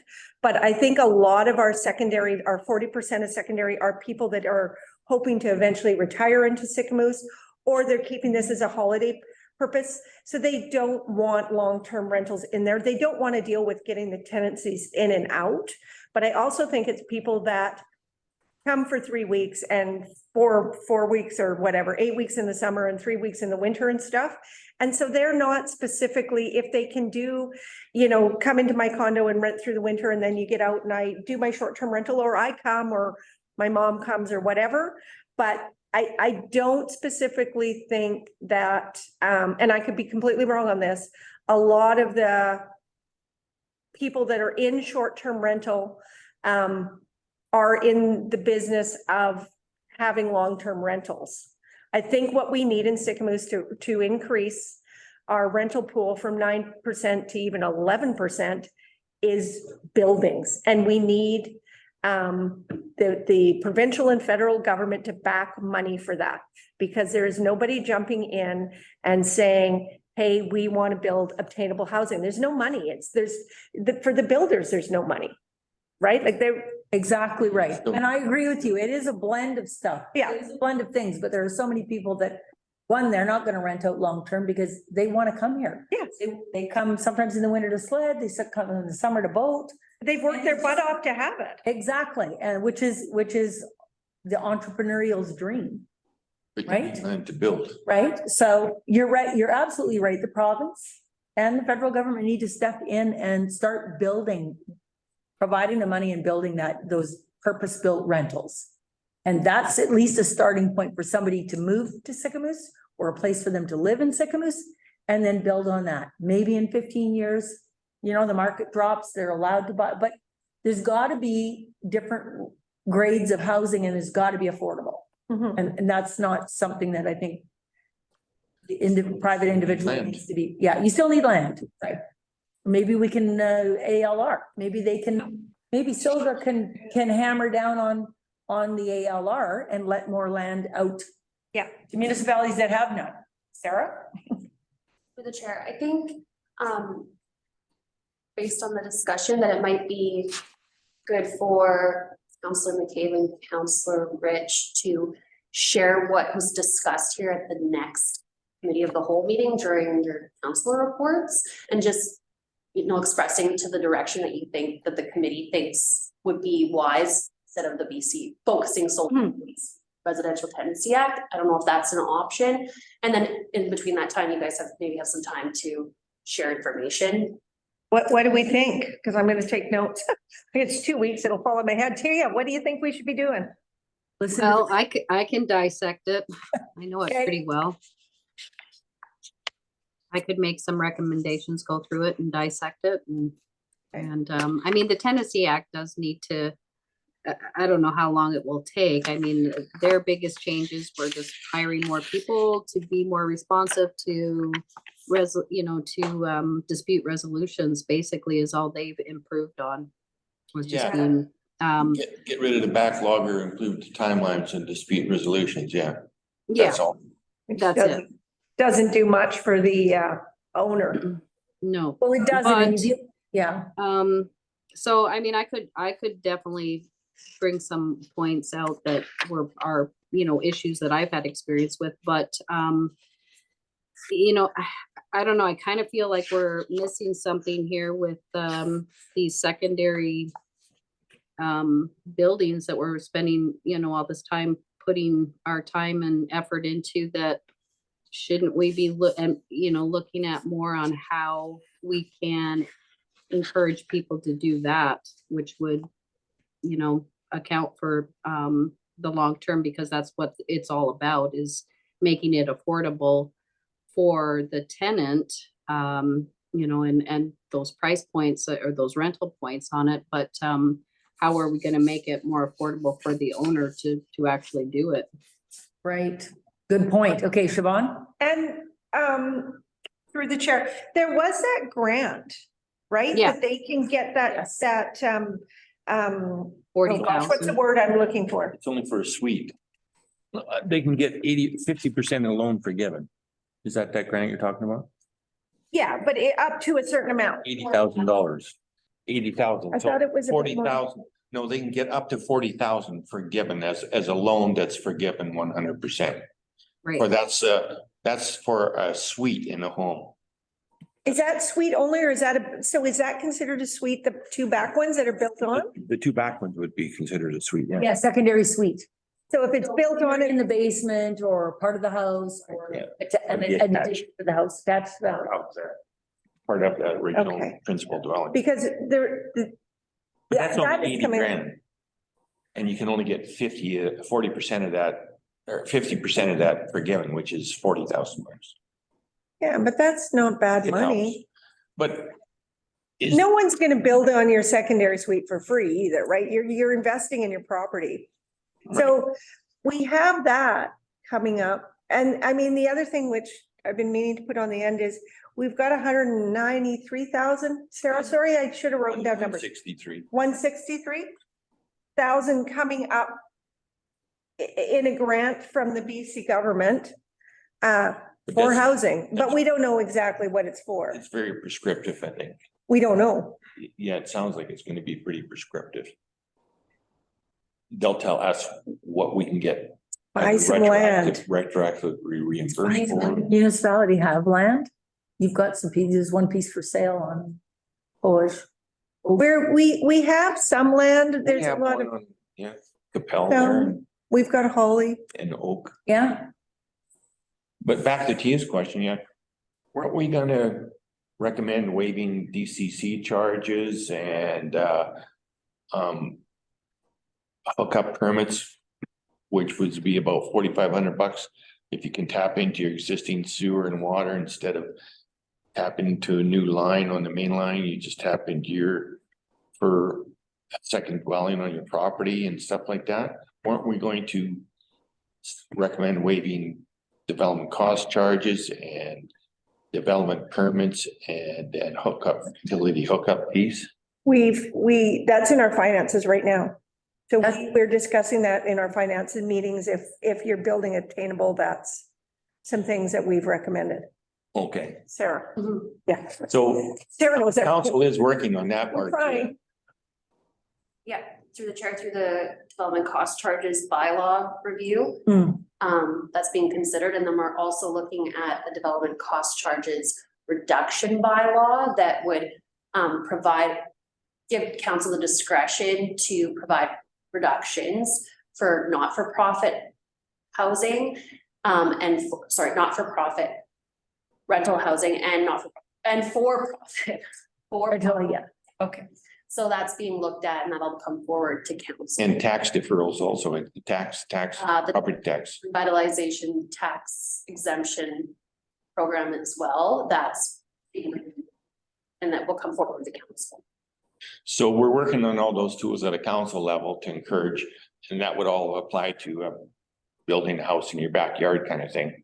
As long as you sign into a housing agreement or something that stays as a rental. As a rental. 20-year, I think. 19 covenant on title and or a housing agreement. Right. Okay, So Tia- oh, we're working on all that as a council. Council. Tia, do you The- have a comment? Well, I mean, the biggest thing too is gonna be interest rates, I mean, and is there any banks that maybe get on board for affordable housing that would be part and parcel with all of this? I don't know, is that something that would go to the federal government or the BC? What was your question, sorry? Well, Banks.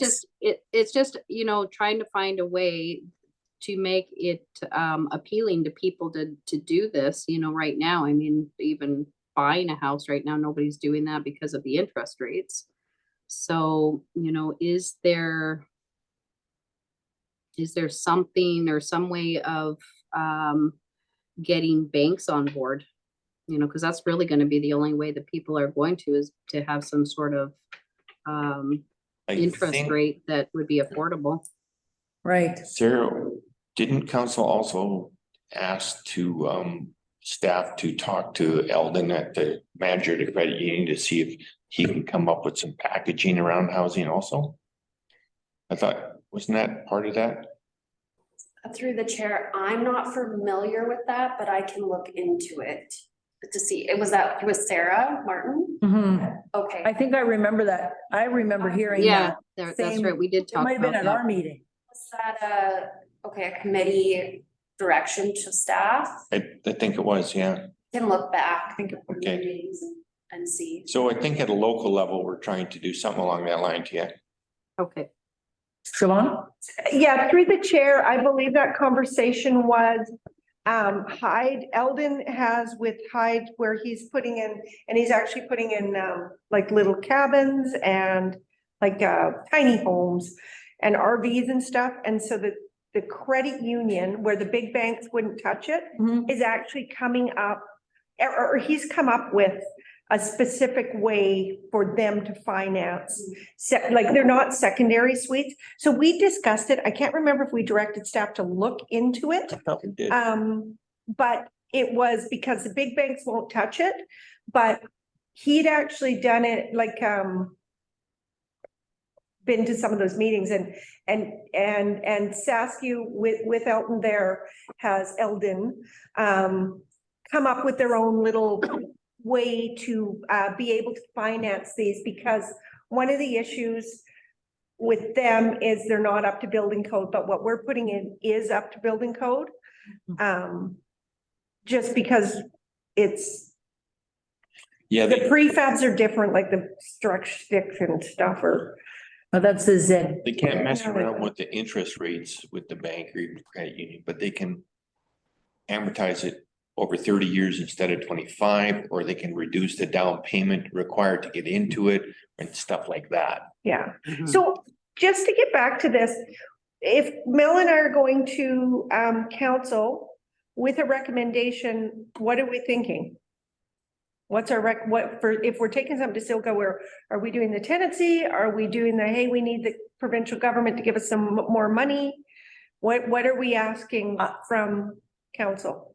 Well, I think Tia's mentioned that she's willing to go through some of the paperwork. I think I would recommend that we have another meeting in a couple of weeks and we go away and we come back with and like, let's do this properly, because I don't want to do it on the, to me, doing it on the fly and just kind of, it needs more time if we're going to recommend something. So, okay. Yeah, I agree with that. So then let's move on to next steps in upcoming meetings. So let's plan a session. TR, you are around or available in the next Yep. little while? Okay. Yep. I So- just didn't want to get anybody sick today. Thank Yeah. you. So Sarah, like for a meeting, would we want to hold one in another couple weeks? Like, so that we can do this in a timely fashion Well, or what? what's our timelines around our resolution? When's your next hold? Council? Yeah, right. And when's your next committee? Yes, so the next council meeting is on the 24th of January. So the meeting would need to occur before then, Okay, which leaves next week okay. or potentially Monday, the 22nd, or Tuesday, the 23rd. Is everybody available? Could we do this next week, same day? Well, Same what are time? we doing? The date? And What are we doing? No, like what I'm are, with you. like, Our option could if we're putting a resolution toward Send it in to you? council, that you all go away and review and then provide your input to Siobhan, or sorry, to Councillor Rich and Councillor McCabe. That could be expressed to council on the 24th. Let's do that. That looks beautiful. Okay, that's. Nails are Yeah. lovely. I'm good with that. And so by, let's say by next Thursday, so Date is today's the what, 11th? 11th. 18th. 18, okay. And then maybe we all share our input and then Councillor McCabe and I can take it to meetings and we can just kind of go back and forth as a group with what we're doing now, but without having to be here. Someone's ringing? Yeah, that's my. Oh, and change it. Yeah. No, it's my home alone and it's like, it's very It's- quiet. It's wind up the meeting. Yeah, that's right, that's good. Yeah. So, okay, so we'll do that. Let's send our recommendations, we'll just share them, share them. We'll share with you as well, Sarah. Does that work to you? That I sounds would good. feel like she's so far away. Okay. And then Yes. next steps for our resolutions going, so Sarah and staff will set up the date based on council, so that will all be set up according and directed by staff. And then upcoming meetings, so when is our next meeting? April 4th is the next scheduled housing committee meeting. Okay, and we're gonna need to add in, we'll want to add in that open house, whatever that public engagement. I feel like we should, if we can all be there, we should be there. Do we need a meeting before we have an open house? Or are we gonna just do the Survey Monkey online and then have an open house, or? I'm confused on that one. So staff could communicate with the committee after council, just communicating what was decided, and then if you feel that there should be another meeting, we can schedule that, and we'll just make sure there's enough notice for the public. Okay, In between, sorry, if there's a meeting that needs to happen before April 4th. yeah, so you can go to council meeting next week and say, but I want to survey, you can just add in. Absolutely. Because you're double ending this deal. No, we need to get it done, We're like, not here just for. I mean, No? We know What people on kind of- council. What kind of timeline are you looking at for the public hearing or the public meeting, the public opinion That'll on be those? something that council sets a date on. Oh, okay. Yeah, and I think, Well, it'll go to the next council meeting as a recommendation from this committee. The last survey we did for recreation was open for a month, and the district's going to engage the public around a communication survey that will also be open for a month. But yet, be decided. So say council gets our recommendation on 24th, adopts it and directs staff to start the public survey portion first. And that runs a month, so February, by the end of February, say, and then sometime in March would be the open house. yeah, can I? So should we have a meeting before that open house? once we find out what that date is, then I think let's do a call. Yeah, I just think we also have to be really cognizant to staff because we're down 2 planners and we're in the middle of doing our finances and it's tax season, bringing everything in. So I think Sarah needs to go to Sarah's people and say because it's easy for us to look at the timeline and say this, this, and this, but we don't have the internal stuff going on. And if they've got to have stuff printed and have this room ready and staff standing in here and all that stuff, I think we should ask, does this work? And that they maybe come back with us and give us some timelines because staff has a lot of stuff going on too. Well, and I would say we Yeah. don't recommend it. Let staff direct. Yeah. This is staff's, we're the committee, but Yeah, it's, Yeah. yeah, we just need to be cognizant of how much they've also got going on and that they are, there's just a lot going on. Through the chair, that's where I Yeah. just wait to see what council's direction is, and then we can regroup through email and just decide. You know, does there need to be a new meeting date and see what works for everybody? Does that makes sense. work? And Councillor Rich is, yeah, that works. Yeah, Councillor Rich is right. 2024 is going to be the busiest year for staff. Ever. in ever? 11 years in my whole term of council, 11 years. And mainly in the planning section, and there is no planning department right now. And we love our staff and we don't want to burn them out. Okay, okay, so I am then going to adjourn this meeting. So I'd like to make a motion that the meeting be adjourned as of 3:05 PM on May the 11th. May the. January the 11th. It's a long meeting. 2024. Siobhan. Welcome. All in favor? Okay, thank you. Remember to turn my phone off of silent. Ugh. We'd be millionaires if we could solve the housing crisis. Well, you know, No. maybe they come back with the.